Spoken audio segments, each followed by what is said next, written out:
Kamusta? Ako si Miss A at sana samahan niyo ako sa isa na namang pag-aaral ng tungkol sa math. Ang topic natin ngayon ay kung paano mag-factor ng sum and difference of two cubes. Una, alalahanin muna natin kung anong ibig sabihin pag sinabi nating ang isang number ay cube. So, ang number ay cube kapag meron itong eksaktong cube root. So, katulad nito, ang 8, kapag kinuha natin ang cube root nito, ito ay 2. Tatandaan, ang cube root ng isang number ay special value na kung saan kapag nag-multiply tayo ng 3 beses sa kanyang sarili, ang sagot ay yung given number. So, sa example natin ngayon, kapag ang 2 ay minultiply natin ng 3 beses sa kanyang sarili, ang magiging sagot ay 8. So, narito ang halimbawa ng isang table ng cube ng mga number mula 1 hanggang 10. Dahil tayo ay nasa algebra, kapag naghahanap tayo ng cube root ng isang variable na may exponent, ang gagawin lang natin ay i-divide natin ang exponent sa 3.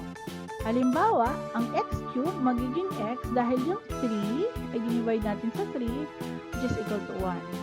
Ang m to the 12th power ay magiging m to the 4th pag hinanap natin ang cube root nito dahil pag dinivide natin ng 12 sa 3, ang sagot ay 4. Gayon din ang a to the 6th, pag hinanap natin ang cube root nito, ang sagot ay a squared dahil dinivide natin sa 3 ang 6.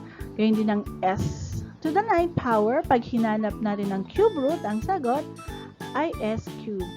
Finally, ganun din ang c to the 15. Ulit, pag hinanap natin ang cube root nito, ang sagot ay c to the 5th power.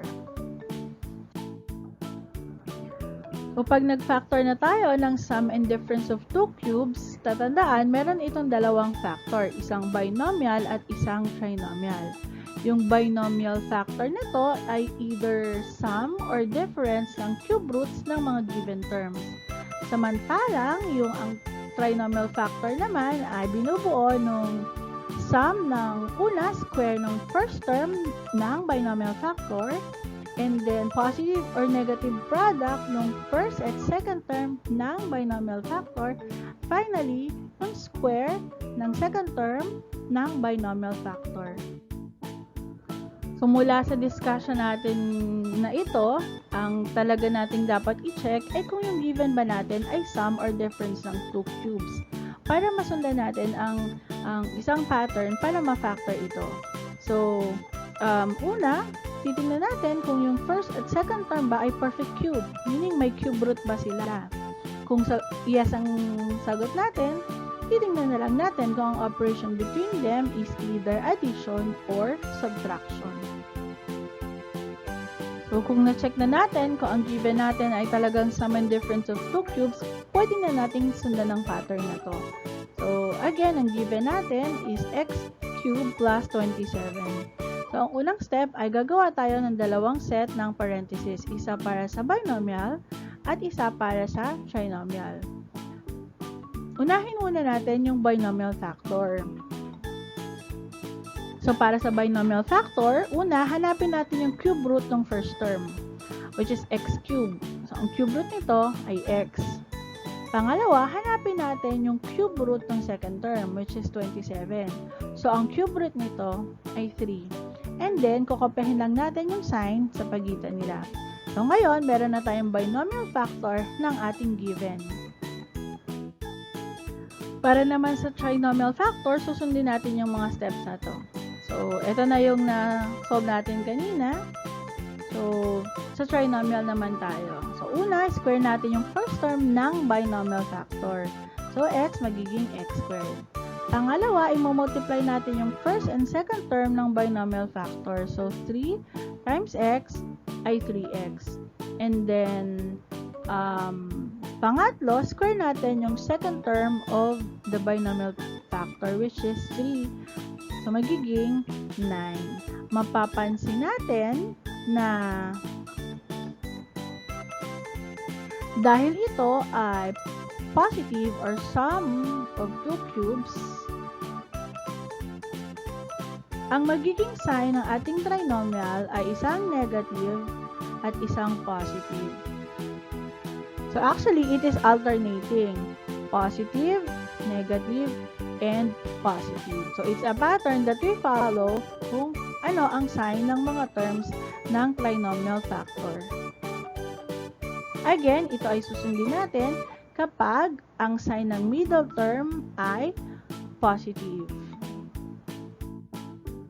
Sumubok pa tayo ng isang example. Ngayon naman, meron tayong difference of two cubes. Again, ito-check natin kung ang 8 ba at ang m cube ba ay may cube root.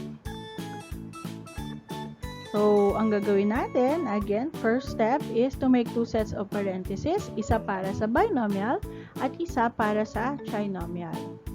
Para sa binomial factor, kukunin natin ang cube root ng first term na 8, which is 2. And then, kukunin natin yung cube root ng m cube, which is m. So, kinopya lang natin yung sign ng middle term nila. O ngayon naman, pupunta naman tayo dun sa trinomial factor. So, una, square natin yung first term ng binomial factor na 2. So, magiging 4. And then, i-multiply natin yung 2 at saka yung m. At siya ay magiging 2m. Finally, square natin yung second term ng binomial factor at siya ay magiging m squared. So, mapapansin natin na dahil ito ay negative, ang pattern ng sign natin ay puro positive. Again, ang pattern na to ay gagamitin natin kapag meron tayong difference of two cubes. Salamat! Sana may natutunan kayo at kung meron kayong tanong, pwede nyo lamang itong isulat sa comment section at susubukan natin itong sagutin. Hanggang sa muli!